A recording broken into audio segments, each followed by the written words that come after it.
señores académicos, miembros de otras academias nacionales, señor doctor Jesús María Casal, exdecano y profesor de la Facultad de Derecho de la Universidad Católica Andrés Bello, señor doctor Ramón Guillermo Aveledo, presidente del Instituto Parlamentario Fermín Toro, señoras y señores. En nombre de la Academia de Ciencias Políticas y Sociales, me complace darles la más cordial bienvenida a la presentación de la obra Derecho Parlamentario del doctor Ramón Guillermo Aveledo. Realmente fue un honor para mí recibir la llamada el pasado mes de diciembre de quien fue uno de los más destacados alumnos, solicitando los espacios de esta academia para la presentación de su obra sobre Derecho Parlamentario. El doctor Ramón Guillermo Aveledo, muy conocido actualmente por su importante labor al frente de la Mesa de la Unidad Democrática, no solo ha destacado en la actividad política, como miembro y dirigente del Partido Social Cristiano COPEI, diputado en el Congreso de la República por el Estado Lara, jefe de la fracción parlamentaria social cristiana en el Congreso y 2 veces presidente de la Cámara de Diputados, sino que también se ha destacado en otras áreas como el deporte, habiendo sido presidente de la Liga Venezolana de Béisbol Profesional entre 2001 y 2002, y en la docencia universitaria en las Universidades Católica Andrés Bello y Metropolitana. Además, autor de numerosas obras sobre temas jurídicos, políticos e históricos.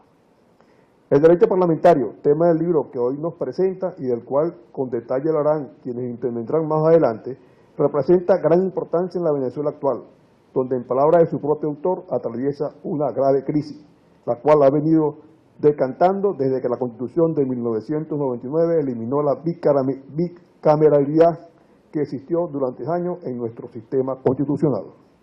En el acto de hoy intervendrá a continuación nuestro numerario, el académico doctor Humberto Najain, seguidamente el doctor Jesús María Casal, profesor de la Facultad de Derecho de la Universidad Católica Andrés Bello, para finalizar con las palabras del autor, doctor Ramón Guillermo Aveledo.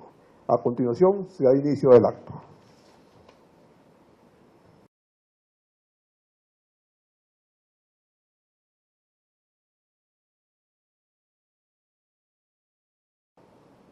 Señores miembros de la Junta Directiva de la Academia de Ciencias Políticas y Sociales, aquí presentes, señores académicos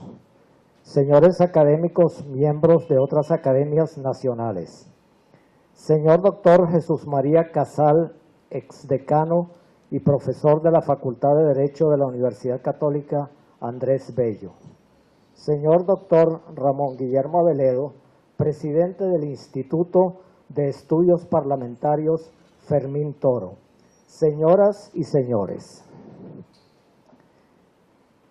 El doctor Ramón Guillermo Aveledo ha sublimado en esencias intelectuales su largo oficio como político y sobre todo como parlamentario.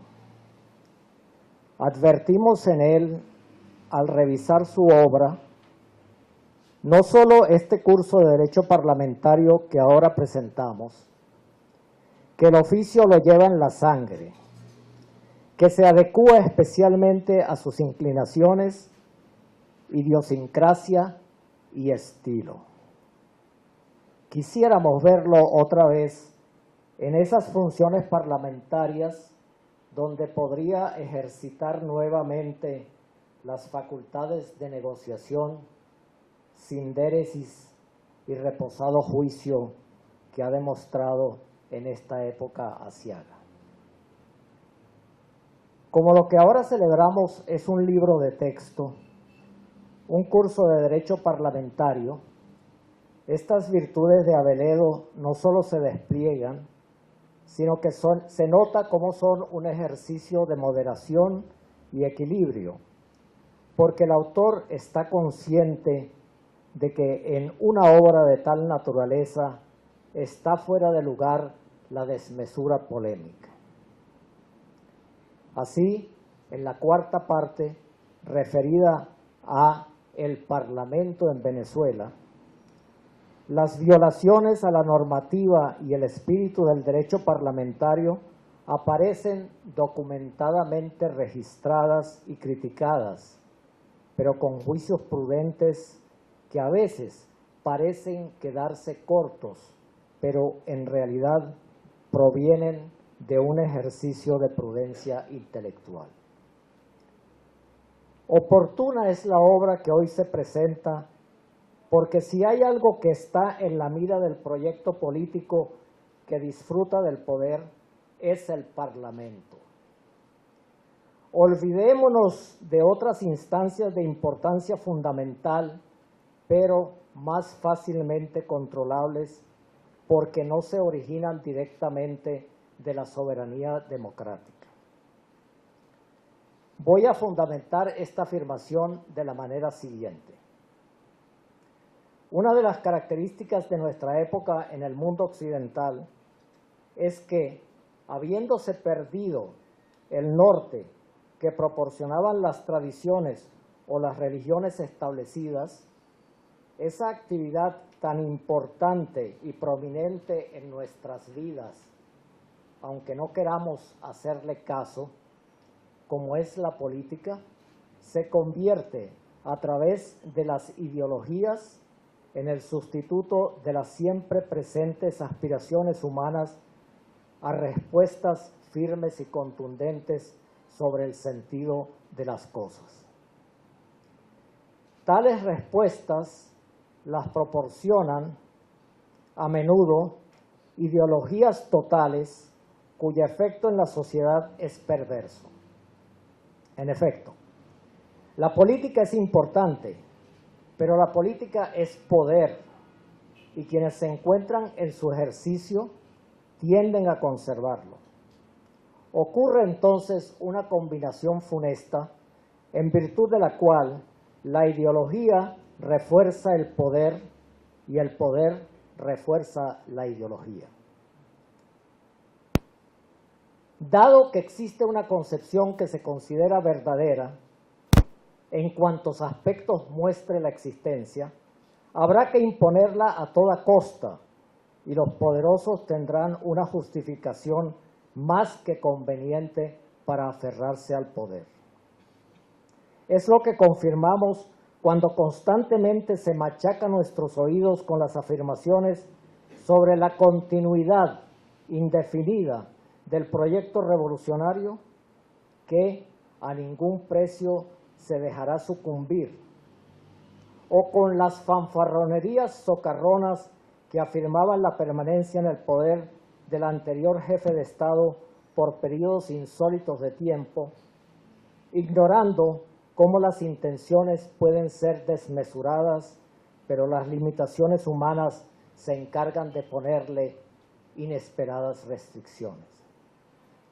A su vez, necesita el poder asegurarse que la ideología penetra en los espíritus de forma inescapable, que aún sus partidarios debe causar hartazgo, aunque no lo confiesen. Recuerdo que en mi época de estudios en Alemania me preguntaba al visitar Berlín Oriental, ¿para qué aquellas pancartas gigantescas, aquellos letreros monumentales, aquellas efigies de los gobernantes o de sus inspiradores ideológicos repartidos y colocados en todas partes, si el poder parecía tan consolidado y establecido? Mas no, es que estas sociedades se mantienen en un estado permanente de guerra. La ideología necesita un enemigo interno, y si éste ya está domeñado, existe el externo. Y si no hay ninguno, habrá que inventárselo.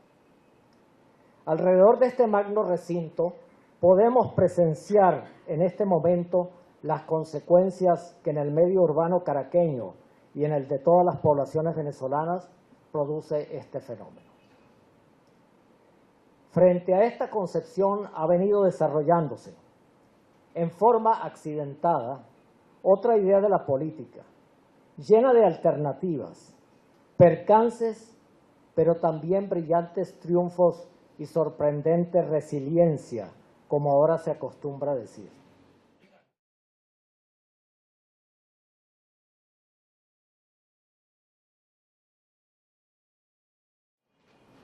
Honorables miembros de la Academia de Ciencias Políticas y Sociales, distinguidos invitados, muy estimado profesor Ramón Guillermo Veledo, es un inmenso honor pronunciar unas palabras con ocasión de la presentación del libro Curso de Derecho Parlamentario, cuyo autor es el doctor y profesor Ramón Guillermo Veledo. La obra del profesor Aveledo representa un aporte fundamental a la bibliografía del derecho constitucional venezolano y a la ciencia jurídica. El Parlamento ha sido objeto de importantes estudios en nuestro país, siendo de obligada mención los trabajos de Orlando Tovar Tamayo y de José Guillermo Andueza Acuña titulados Derecho Parlamentario y El Congreso, Estudio Jurídico, respectivamente. Y el libro que hoy nos congrega viene a enriquecer las contribuciones de estos y otros autores, como el doctor Carlos Leáñez Sibert. Para la maestría en Derecho Constitucional de la Universidad Católica Andrés Bello, es motivo de orgullo que las clases allí impartidas por el profesor Aveledo hayan servido de estímulo para la gestación de este curso de Derecho Parlamentario, como también lo han sido las asignaturas dictadas sobre esta materia u otras afines en la Universidad Central de Venezuela y en la Universidad Metropolitana por el doctor Aveledo. Quisiera destacar dos aspectos generales de este libro antes de aludir a algunos de sus contenidos específicos. El primero es que su lectura pone de manifiesto una formación y una experiencia que llevan al autor a considerar con la profundidad de vida las distintas facetas de una institución tan compleja como el Parlamento. Se nos entrega un curso de Derecho Parlamentario que se sostiene sobre un amplio conocimiento de la historia y de la teoría del Estado, así como de la ciencia política y en particular del pensamiento y las teorías relativas a la democracia. Un conocimiento que sin perder abstracción está notoriamente acicateado por las circunstancias concretas que afectan la institucionalidad de las democracias contemporáneas y muy especialmente de las latinoamericanas. El segundo aspecto que debemos subrayar, derivado del anterior, es que el estudio del profesor Aveledo tiene como hilo conductor la vinculación entre la democracia y el Parlamento, y sabe hacer visibles los fundamentos democráticos de los principios o reglas que gobiernan la estructura, organización, funcionamiento y cometidos del Parlamento. Ello le permite además poner de relieve, dentro del universo democrático en que el Parlamento se inscribe, determinados sistemas o subsistemas que se proyectan de manera decisiva sobre la vida parlamentaria, tales como los partidos políticos y su disciplina, los sistemas electorales y el sistema de gobierno principalmente. Con enjundia y criterio certero, el autor deja traslucir las conexiones o influencias que surgen en el ecosistema democrático entre las formas o sistemas de gobierno y la disciplina de los partidos políticos, así como entre el sistema electoral, el sistema de partidos y la conformación de las mayorías políticas. Todo ello desde el prisma de la repercusión de estas interacciones sobre la actividad del Parlamento. En cuanto a los principios rectores de la institucionalidad parlamentaria, debe hacerse mención a la importancia que la obra atribuye al pluralismo político y a la deliberación, al igual que a la conexión que establece entre esta última y la representación. El autor defiende el concepto de representación en las democracias contemporáneas, al tiempo que lo considera abierto a exigencias asociadas a una participación más directa de la ciudadanía. Si entramos en los distintos capítulos de la obra, hallaremos un examen riguroso del derecho parlamentario como disciplina que tiene rasgos de autonomía y entronca con el derecho constitucional. El valor académico del estudio emerge justamente desde el mismo tratamiento de los temas conceptuales de esta área del saber. La noción, naturaleza, objeto y método del derecho parlamentario son abordados con precisión y claridad, al igual que su inserción en la clasificación general de las ramas del derecho. El autor destaca con acierto que el derecho parlamentario se distingue por ser en buena medida fruto de la autonomía de regulación del órgano parlamentario, lo cual se corresponde con la naturaleza del Parlamento, pues de su seno deben surgir las normas que rigen su funcionamiento mediante la deliberación entre sus integrantes. También aquí se hace palpable la esencia del Parlamento, como instancia plural y representativa, que debe partir del reconocimiento de la igualdad cualitativa entre sus miembros y del derecho de todos a participar en la construcción, ratificación, así sea tácita, o reforma de las reglas a las que han de someterse las discusiones que se desarrollen en la plenaria o en las comisiones. Del mismo pluralismo deben nacer, por lo tanto, las normas que han de encauzarlo dialécticamente. Lo distintivo de esta autonomía normativa es que no se circunscribe al ámbito meramente interno del funcionamiento del órgano, sino que tiene trascendencia exterior en virtud de la relevancia del reglamento parlamentario para la producción de la ley como fuente jurídica primaria.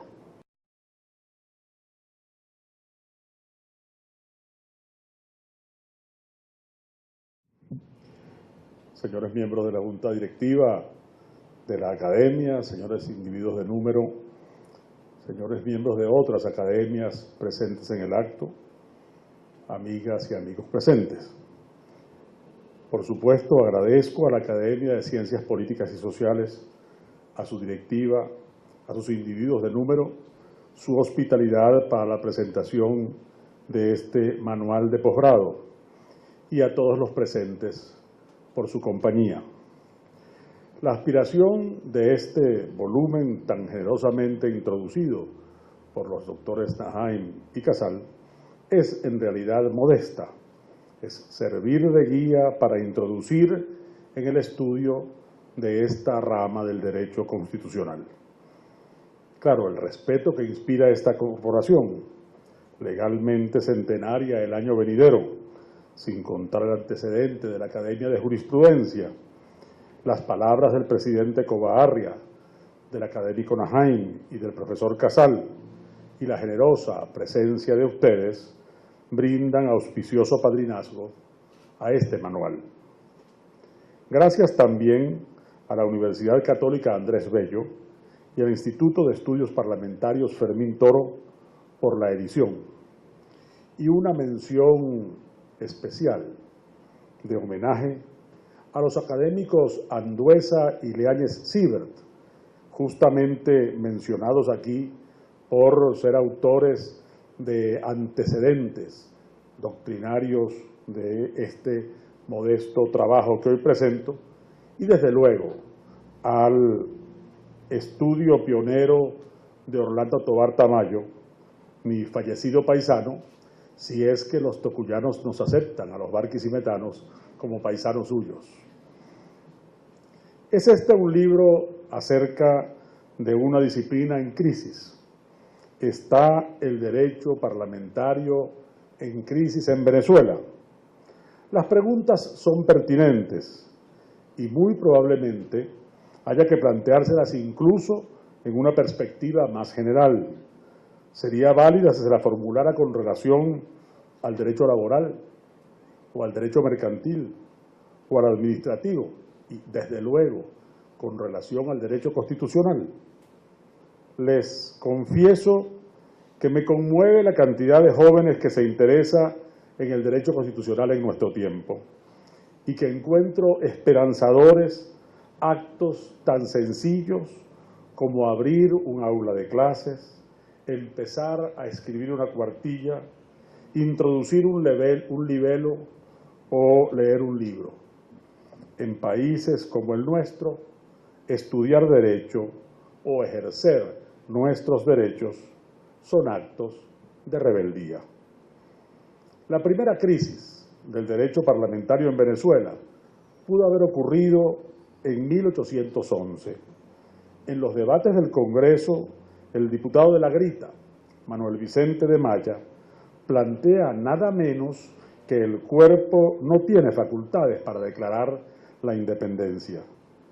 Asimismo que él, como diputado, tenía que expresar el parecer de sus comitentes, los electores por él representados, que eran opuestos a tal paso.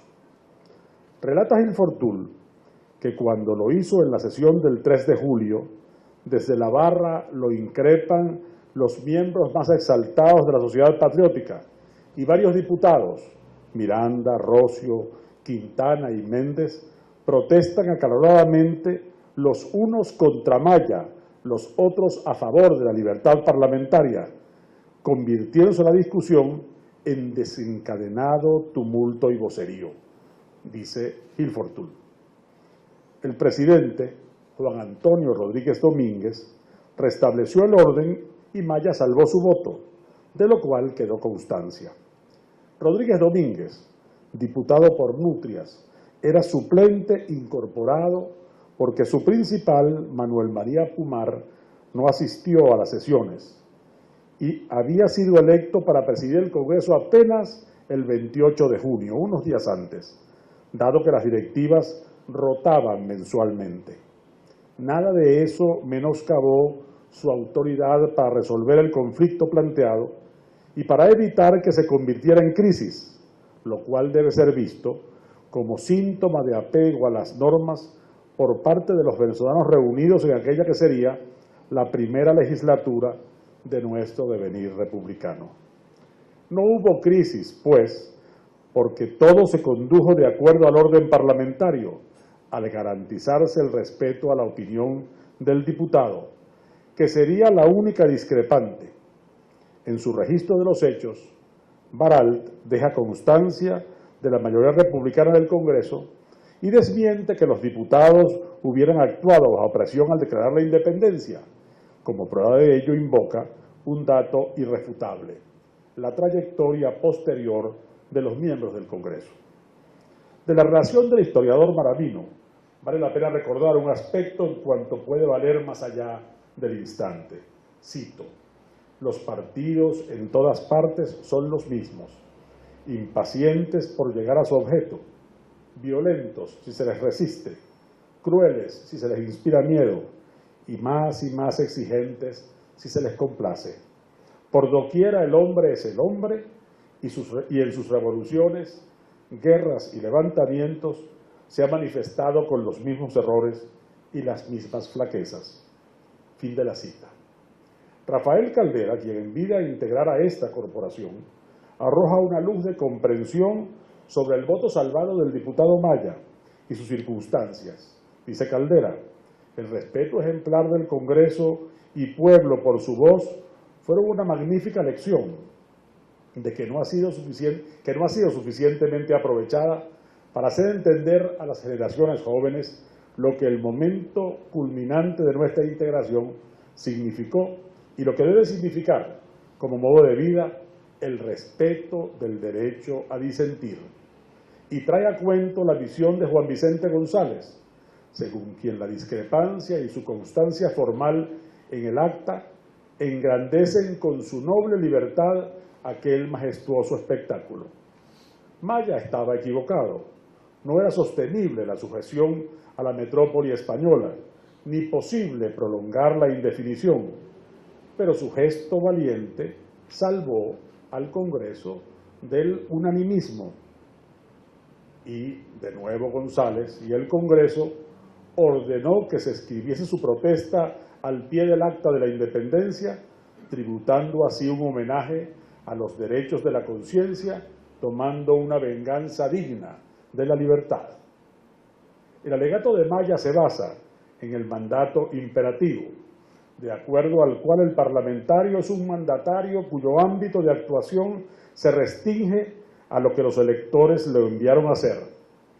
Hoy, la coincidencia más amplia es al contrario favorable a lo opuesto, es decir, a la libertad del parlamentario, a despecho de lo dispuesto en la reforma de la ley de partidos políticos, conocida comunicacionalmente como ley antitalanquera, sancionada en diciembre de 2010 en los últimos días de la anterior legislatura.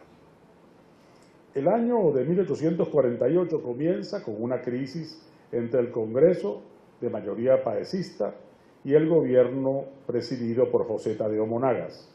En diciembre de 1847, la Diputación Provincial de Caracas plantea la acusación constitucional contra el presidente ante el Congreso. El 23 de enero se instalaron las cámaras y se adelantaron los preparativos para el juicio por responsabilidad presidencial. El 24 en la mañana sesiona la Cámara de Representantes para conocer del mensaje del ministro del Interior, que disputa el derecho constitucional de ésta a disponer su servicio de policía. En la tarde, mientras una multitud de partidarios del gobierno rodea la sede parlamentaria, el mismo ministro Sanabria se apersona a presentar el mensaje anual del presidente Monagas. Se corre la voz de que el funcionario está preso o amenazado de muerte y la turba irrumpe en el edificio del Congreso. 4 representantes y 2 ciudadanos acaban muertos. Al día siguiente se reúnen unas cámaras dóciles, domesticadas brutalmente. El miedo obligó a la mayoría de los representantes y senadores, pero la violencia dominó el resto del siglo y la civilidad no se repuso hasta pasado el primer tercio del siglo siguiente. El 30 de noviembre de 1952 se realizaron elecciones para la Asamblea Nacional Constituyente, una de las 14 que llevamos, 9 que así han sido denominadas y otras 5 que lo han sido aunque se llamaron de otro modo. Público y notorio el arrollador triunfo opositor en la tarjeta de Unión Republicana Democrática, un fraude desconoció la voluntad del pueblo expresada en las urnas. En diciembre, la dirección nacional del partido vencedor es expulsada del país. Entre sus miembros hay varios constituyentistas electos. El 9 de enero de 1953 debía instalarse la Asamblea Nacional Constituyente con un quórum de 2/3, el cual no podía lograrse sin la presencia de representantes de la oposición. Un detalle que no había sido tenido en cuenta. En un comunicado, la dirigencia de COPEI plantea lo que denomina exigencias mínimas e inaplazables para incorporarse a la Asamblea proclamada. La primera de ellas es la garantía efectiva de la inmunidad parlamentaria para todos los representantes a la Asamblea Nacional Constituyente. En consecuencia, cesación inmediata de las medidas dictadas contra representantes ya proclamados. Y la segunda, absoluta libertad de prensa para informar todo lo referente a los debates de la Asamblea Nacional Constituyente. Y concluye, ojalá se impongan la reflexión y el patriotismo y no se eche en el olvido la lección que dieron los resultados reales del 30 de noviembre, balance de los errores cometidos por el Ejecutivo colegiado en ejercicio del poder. Pero no se impuso la reflexión. La respuesta oficial llega el día 8, víspera de la instalación de la Asamblea. En ella el gobierno alega que no puede entrar a considerar los planteamientos de ustedes por cuanto sus términos los colocan al margen de la serenidad requerida, así como del comedimiento que demandan las relaciones entre un partido político y el gobierno. La Dirección Nacional Social Cristiana decidió que sus representantes no colaborarían con su presencia en la instalación fraudulenta. Se instaló la constituyente espuria, que dictó una constitución y designó todos los poderes públicos. La crisis no se resolvió, se prolongó, aunque a veces pareció la situación controlada irreversiblemente por el régimen. Este se salió a la fuerza con la suya y extendió su ocupación del poder por 5 años más.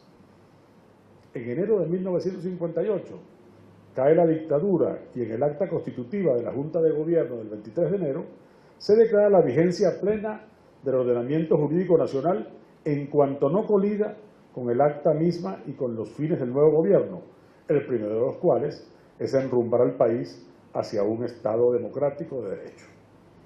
Ni en su origen, ni en su ejecución, la Constitución del 53 había adquirido legitimidad, pero al validarla, el gobierno provisional señalaba al Congreso que se eligió el 7 de diciembre el camino de la reforma constitucional, lo cual fue con todo un acierto al ahorrarle a Venezuela un proceso constituyente originario en aquellas circunstancias de suyo convulsionadas, opinará Ambrosio Oropesa. Y conste que el jurista y senador constituyente prefería, por razones de legitimidad, que se regresara a la vigencia de la Carta del 47, posición que compartía el titular del Senado y de la comisión redactora del proyecto constitucional, Raúl Leoni, quien así lo dejaría claro el día de la promulgación de la Constitución, el 23 de enero del 61. Para ello había buenos argumentos, pero prevaleció un criterio de prudencia política, que a juzgar por la estabilidad de la Carta de 1961 se demostró válido. En los tempranos años 60, la naciente democracia debió superar situaciones muy exigentes, A las conspiraciones típicamente militaristas vendría a sumarse la insurrección armada urbana y rural de orientación izquierdista y eventos donde ambas confluyen, como los alzamientos de Carúpano y Puerto Cabello.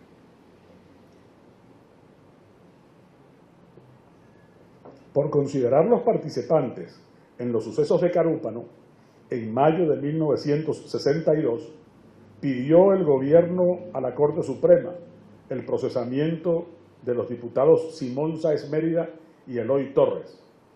Al conocer la solicitud de allanamiento de la inmunidad parlamentaria presentada en junio, la Cámara de Diputados aprobó la de Torres el 18 de octubre, pero negó la de Sáez Mérida el 23, y declara a proposición del diputado Casal que en el juicio militar se han transgredido normas procedimentales.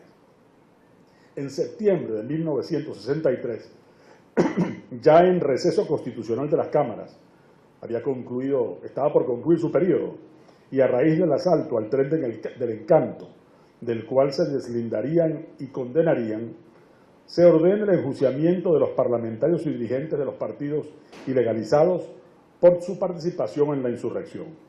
Esta vez se procederá de otro modo.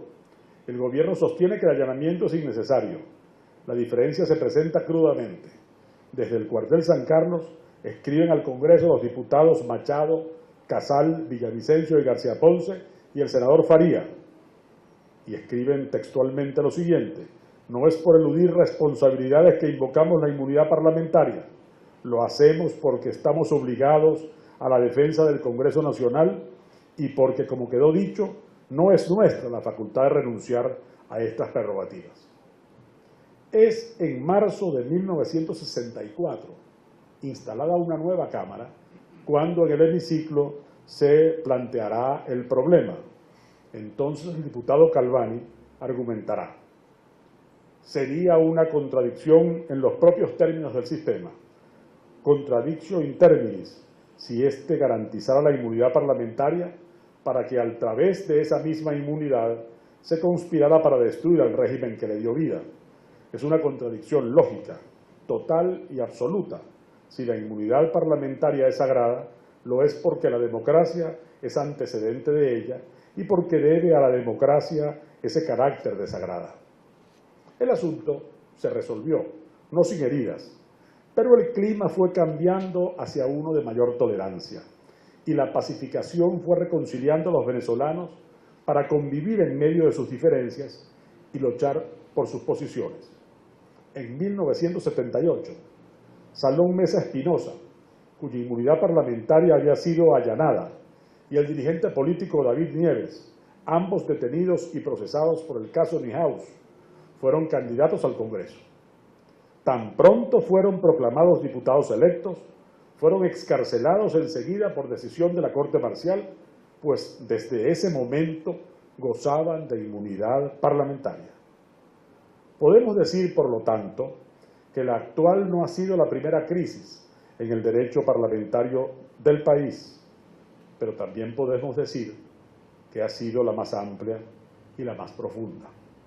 El reglamento interior y de debates, fuente de seguridad jurídica y garantía de los derechos de los miembros de la Asamblea, ha estado signado por la inestabilidad, varias veces fue modificado, las más con sentido restrictivo, entre 2000 y 2005, y la reforma crepuscular de 2010, realizada por la Cámara saliente cuando una correlación distinta ya había sido elegida, todo apuntó en ella hacia la limitación de la deliberación.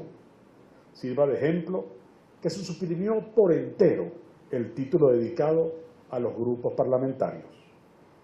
Ha sido noticia periodística nacional e internacional la situación del fuero parlamentario, tanto en lo relativo a la inmunidad como a la inviolabilidad, la libertad y la seguridad de los diputados. Los casos, tristemente, no escasean. Uno de los datos más protuberantes de la crisis lo constituye la noción de presidencia parlamentaria al uso. En lugar de ser magistratura de serenidad y equilibrio que cuida del orden y garantiza el respeto en los debates para que la mayoría y minoría interactúen y produzcan legislación, control político del gobierno y hagan escuchar la voz plural de la República entera, se presenta desafiante como un rincón oscuro propicio al reto pendenciero, a la procacidad y al final a la negación misma de la esencia del órgano representativo. La tensión entre la Constitución democrática y la autoimagen revolucionaria de quienes en el marco de sus disposiciones han accedido al poder, de suyo peligrosa, es condimentada por el dramatis personae salpicado de tartufos y tarugos. Venezuela ha tenido presidentes parlamentarios en revoluciones, como Andrés Eloy Blanco, y venezolanos de izquierda han dirigido las cámaras, como Luis Beltrán Prieto Figueroa. Evidentemente no se trata de eso.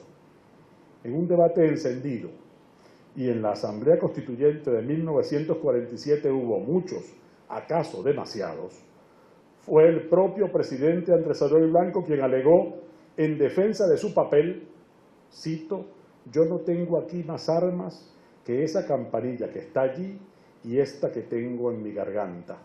Y esas dos armas han sido impotentes muchas veces y han sido tolerantes siempre y no me arrepiento de haberlo sido.